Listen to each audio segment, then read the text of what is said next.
देखिए, अगर दो शरीर रगड़ खा रहे हैं तो सिर्फ चमड़ी छूती है, ठीक है। मैं लोगों के साथ उस तरह के रिश्ते रखता हूँ जिनमें मेरी जीवन ऊर्जा उनकी जीवन ऊर्जा के साथ स्पंदित होती है। जिन पौधों में बहुत जल्दी फल आ जाते हैं वे कभी भरे पूरे पेड़ नहीं बन पाते।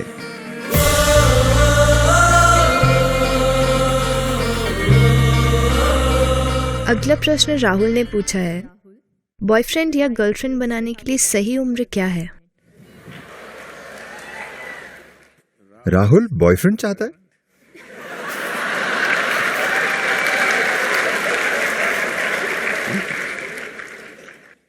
It's legal. ये कानूनी है।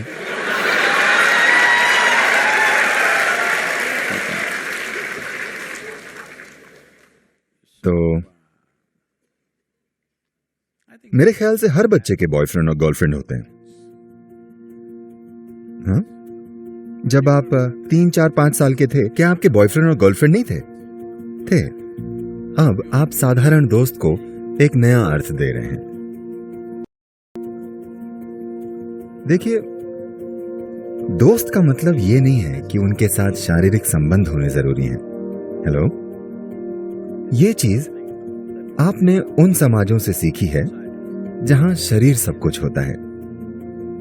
देखिए, ऐसा क्यों है कि आज ऐसी स्थिति हो गई है? ऐसा सिर्फ अमेरिका में था, मगर आज ये हर जगह है। अगर आप रिश्ता शब्द कहते हैं तो लोग सोचते हैं कि ये शरीर से जुड़ा रिश्ता है। क्या अभी आपके साथ मेरा रिश्ता नहीं है? क्या अपने माता पिता, अपने दोस्तों, अपने शिक्षकों के साथ आपका रिश्ता नहीं है? आपका रिश्ता नहीं है? हेलो, हाँ, मगर आप कह नहीं सकते। अगर आप कहेंगे मेरा अपने टीचर से रिश्ता है, वे सोचेंगे ओह तुम अपने टीचर के साथ कुछ हैंकी पैंकी कर रहे हो।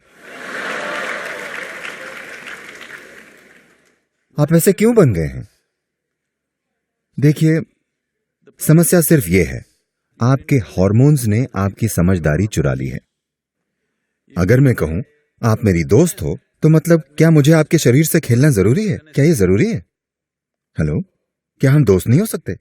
आप गर्ल हैं और मेरी फ्रेंड हैं, पर मैं ये कह नहीं सकता कि आप मेरी गर्लफ्रेंड हैं, क्योंकि उसे गलत समझा जाएगा। ऐसा इसलिए हुआ है क्योंकि हम शारीरिक आधार वाले संबंधों को बहुत अधिक महत्व दे रहे हैं।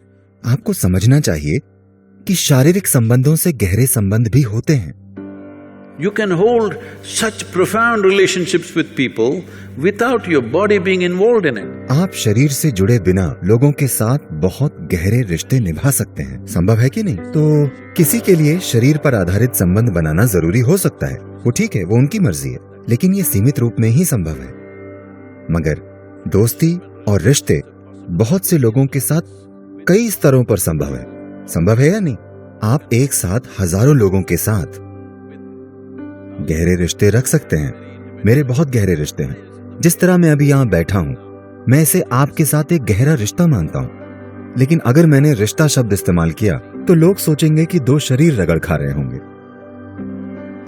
देखिए, अगर दो शरीर रगड़ खा रहे हैं तो सिर्फ चमड़ी छूती है, ठीक है। चमड़ी आपकी सबसे बाहरी परत है। वो रिश्ता गहरा कैसे हुआ? मैं उसे गहरा नहीं मानता।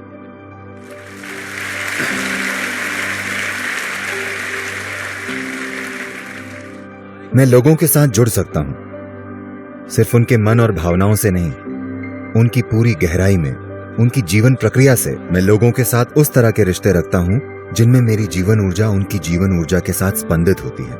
वो रिश्ता गहरा है, वो वाकई गहरा है। शरीर का रगड़ना ठीक है, जीवन के एक चरण में वो एक जरूरत हो सकती है, ठीक है। हम उसे सही या गलत बताने की कोशिश नहीं कर रहे हैं, ये आपकी पसंद है, मगर उसे दोस्ती का आधार मत बनाइए।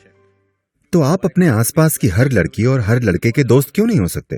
हेलो, तो मुख्य रूप से आप पूछ रहे हैं कि मुझे किस उम्र में सेक्स की ओर झुकाव वाले रिश्ते बनाने चाहिए, क्या यही सवाल है?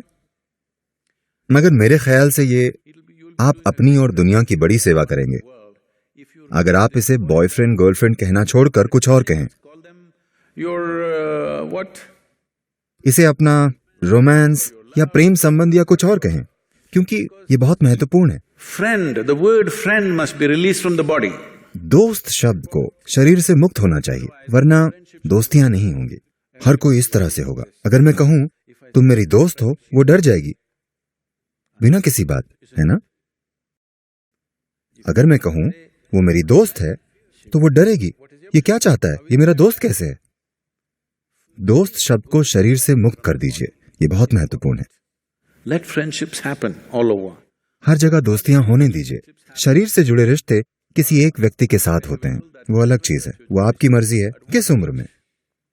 देखिए, जब आप पढ़ रहे होते हैं, अगर आप जीवन के इस चरण में इन साधनों को अपने हाथ में नहीं लेंगे, मेरी बात मानिए, आपका ही शरीर, आपका ही मन जीवन भर कई तरीकों से आपको ही धोखा देगा। आप उन पर सवार नहीं होंगे, वे आप पे सवार होंगे। ऐसा नहीं होना चाहिए। अपने जीवन के इस चरण में मुख्य रूप से ध्यान इस पर होना चाहिए कि अपने भीतर सबसे ऊंची जगह तक खुद को कैसे ले जाएं। जीने की जल्दबाजी में न रहें। जीना कुछ समय बाद होगा। अगर आप बहुत जल्दी जीते हैं तो आप बहुत अच्छे से नहीं जी पाएंगे। बहुत जल्दबाजी में जीने की कोशिश मत कीजिए। मैं कोई नैतिकतावादी नहीं हूं कि आपको ये बताऊं कि ये करो वो मत करो। अगर कोई ऐसी जरूरत से मजबूर है तो वो कर सकता है, मगर सभी को ये चलन बनाने की जरूरत नहीं है कि अगर आप कॉलेज में हैं तो किसी के साथ शरीर से जुड़ा संबंध बनाना जरूरी है। ऐसी कोई मजबूरी नहीं है, ऐसा कोई नियम नहीं है कि ऐसा होना ही चाहिए। One can grow. व्यक्ति इससे आगे बढ़ सकता है, मैंने ये पहले भी बताया है, मगर मुझे आपको बताना चाहिए। आम के किसानों के बीच एक रिवाज है, पूरे भारत में यह प्रसिद्ध है। अगर आप आम का पौधा लगाते हैं तो 12-14 महीनों में मौसम आने पर उसमें फूल आ जाएंगे। आम का किसान बड़ी मेहनत से हर फूल को पौधे से तोड़ता है, क्योंकि अगर आप उसे बढ़ने देंगे तो उसमें फल आ जाएंगे। इस नन्हे पौधे में 1-2 फल आएंगे। जिन पौधों में 3 से 4 साल तक फल नहीं आने दिए जाते, वे भरे पूरे पेड़ बनते हैं और उसमें ढेर सारे फल आते हैं। जिन पौधों में बहुत जल्दी फल आ जाते हैं, वे कभी भरे पूरे पेड़ नहीं बन पाते। तो एक आम के किसान में यह बुद्धि होती है, वो हर फूल को तोड़ता रहता है। इसी तरह इंसान को भी जीने की हड़बड़ी में नहीं होना चाहिए। महत्वपूर्ण यह है कि जीने की कोशिश करने से पहले आप इतनी ऊंची जगह पर हों कि जीवन आपके लिए अच्छे से चले। अगर आप जल्दी जीने लगते हैं तो यह जीवन आपके लिए एक मुश्किल काम हो सकता है और कल बहुत सी उथल पुथल होगी। देखिए, अगर आप पश्चिमी विश्वविद्यालयों में जाएं, इसी सप्ताह मैं रॉस बिजनेस स्कूल में था। मैं रॉस बिजनेस स्कूल फिर हार्वर्ड बिजनेस स्कूल में था। और अगर आप वहां देखें, मुझे नहीं पता कि प्रतिशत क्या है, मगर लोग मुझे बताते हैं, या अगर आप सिर्फ इधर उधर देखें तो आप देखेंगे कि वहां अधिकांश चेहरे भारतीय, चीनी, And like this, सिर्फ 40% के करीब कॉकेशियन नस्ल या अमेरिकी श्वेत होते हैं। हालांकि बहुसंख्यक जनसंख्या उनकी है।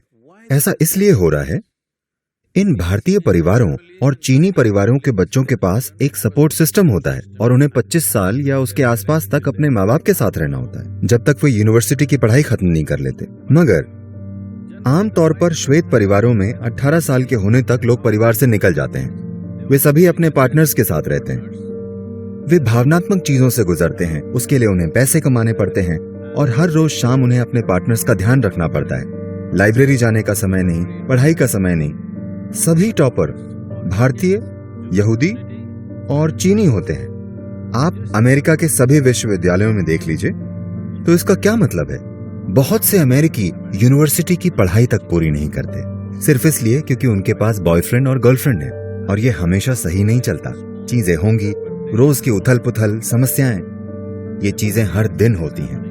कि ये आपके जीवन का वो समय है जब आपके अंदर ऊर्जा का स्तर सबसे अधिक होता है। अपने जीवन के इस चरण में अगर आप अपने भीतर एक फोकस और संतुलन बनाते हैं तो ये ऊर्जा किसी शानदार चीज में बदलेगी।